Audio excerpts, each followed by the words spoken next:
I'm here to talk about the political persecution and the vindictive victimization of my father, Mr. Sanjeev Bhatt, who is an ex-IPS officer, an Indian Police Service officer, a dissenter, a whistleblower, but most importantly, he is the sole surviving witness to the state's complicit role and function in the 2002 mass genocide of Muslims in the state of Gujarat.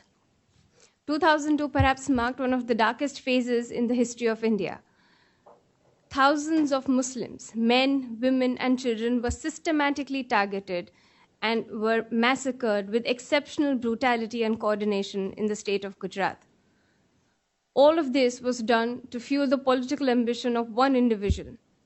His thirst for power did not quench then and will not quench till any individual who could perhaps stand up against him, question him, or could unmask his heinous crimes in the court of law or in the public forum is put behind bars or is silenced once and for all.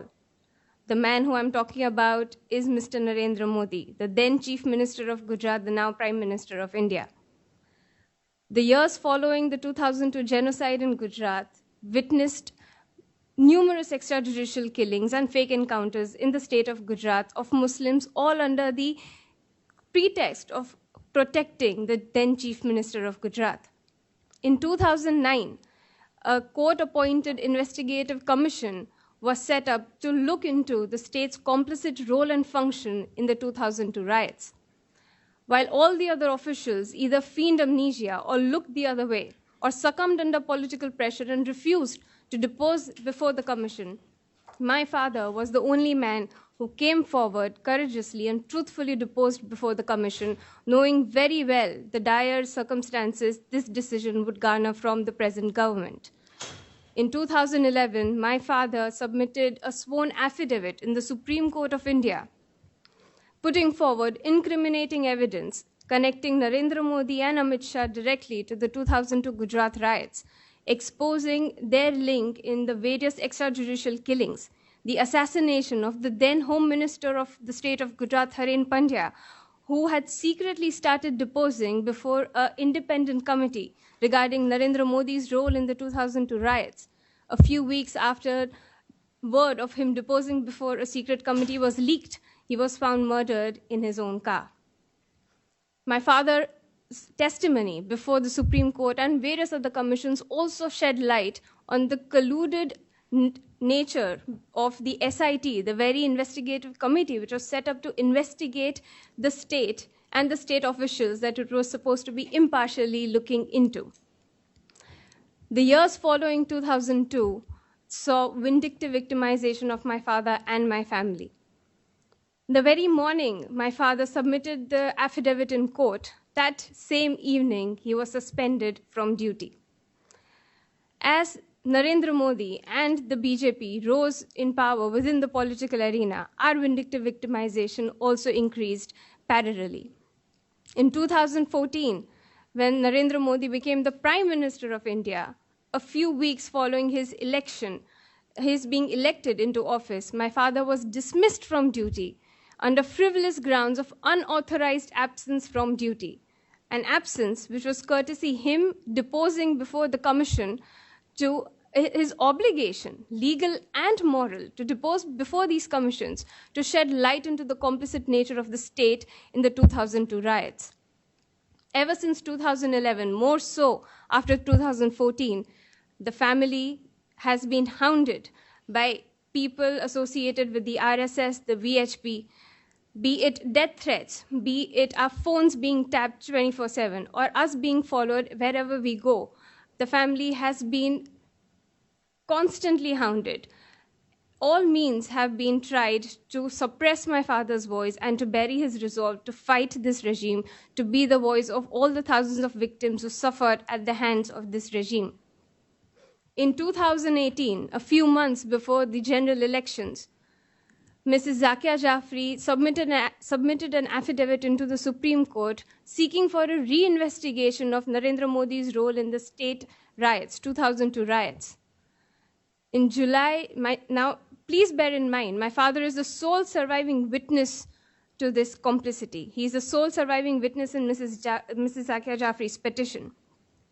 in July 2018, the state withdrew our security, a security which the Supreme Court of India, after having conducted a survey of threat on the family, had directly directed the state to protect the family by giving them a Y category security, which is a very high level security.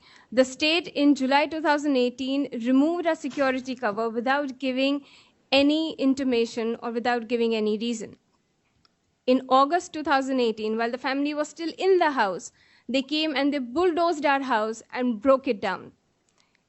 In September, 5th of September 2018, they came and they took away my father in the wee hours of the morning to question him in a 30-year-old dormant case, a case which had been investigated and had been stayed by the Supreme Court, only and only to finally tie the last link that can perhaps link Narendra Modi to the 2002 riots. Ever since September 2018, it has been 15 months and my father has been languishing in jail. His only crime that he did not buckle under any political pressure, that he dared to stand up against this political regime, and that he dared to fight for the thousands who were victimized by this politics of hate and violence. Since September 2018, we have been running from pillar to post within the judiciary to seek for a fair trial, to seek for justice. Either the judges recuse themselves from hearing the case or would just not take it before their bench under immense political pressure. In June 2019, a lower sessions court in India, sentenced my father to life imprisonment for an alleged case of custodial death. Now let me shed some light into this case of custodial death. The deceased was never arrested by my father. This is an incident of 1990, of the year 1990, when 133 rioters were arrested by a local police in a district in Gujarat. The deceased was part of the contingent of those 133 rioters who were burning Muslim houses and who were trying to destroy mosques after the demolition of the Babri Masjid. The deceased was never in the custody of my father. The deceased was never arrested by my father. The deceased died 18 days after being out of police custody. All of his forensic reports, all of his medical reports, his histopathological reports, all of them say that there is absolutely no indication of internal or external injuries, that there are no indications of any internal or external trauma or grievances, that this death is not death by torture. Yet, without taking any of these evidences in cognizance, without letting us call in a single defense witness, without letting us cross-examine any prosecution witness, the lower sessions court in the state of Gujarat convicted my father for a crime he did not commit and sentenced him to life imprisonment. There cannot be a more blatant example of vindictive victimization by this regime to silence any voice that can perhaps tie them to the heinous crimes that they have committed. For years now, this regime has been systematically orchestrating crimes of hate, violence, and have been getting away with it. The entire system, the 4 pillars of our democracy at this point in time are completely subverted and have collapsed. It is now more than ever that all the people who have, at great personal and professional cost, have defended all of these victims. It is now more than ever that all of these people who have relentlessly been the voice and who have defended all of these victims of hate and violence, who are now being politically persecuted, should be defended. It is extremely important that now, when the defenders are being victimized, that we stand by them and we defend the defenders.